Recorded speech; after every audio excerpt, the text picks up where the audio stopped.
Do you think great leadership matters today? Or is everything so process driven that we don't need our people to step up and be great leaders? We just need to get them to do what they're told. A few years ago, I came across the How report from LRN Associates, which I believe conclusively answers those questions. In this study, LRN surveyed 16,000 employees in 22 countries, comparing typical performance metrics. And overall, they found that the world is not just rapidly changing, it's being dramatically reshaped. It's actually operating differently. And some companies are taking advantage of that.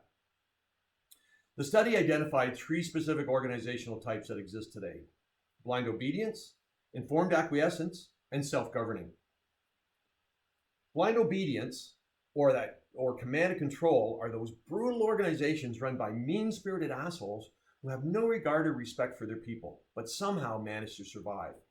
The survey identified just over 30% of all organizations operate under this leadership model, but these types of organizations are thankfully in significant decline. Number 2 is informed acquiescence. This is a gentler type of top-down command and control due to their tendency to use carrots instead of sticks to motivate their employees.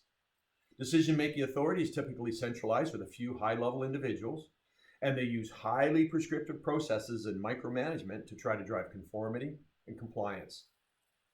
If your company isn't blind obedience, it's likely informed acquiescence, as over 90% of organizations surveyed fall into these first 2 categories.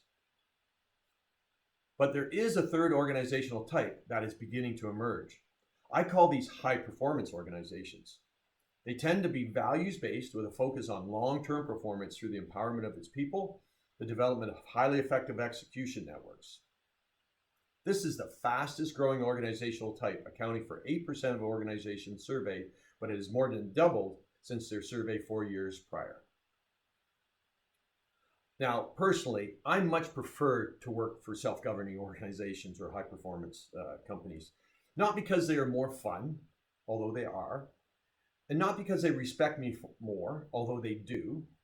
I prefer self-governing organizations because of the personal satisfaction of being allowed to do the best job that I can do. Well, that's all well and good, but what if you're an executive focused on organizational performance, not whether your employees are having a good time? Well, it seems having a good time also drives high performance. Self-governing organizations outperform their top-down counterparts on every single metric, whether looking at business performance, innovation, employee engagement, sustainability, even employee misconduct. Top-down organizations can get some pretty good results, but self-governing organizations get great results.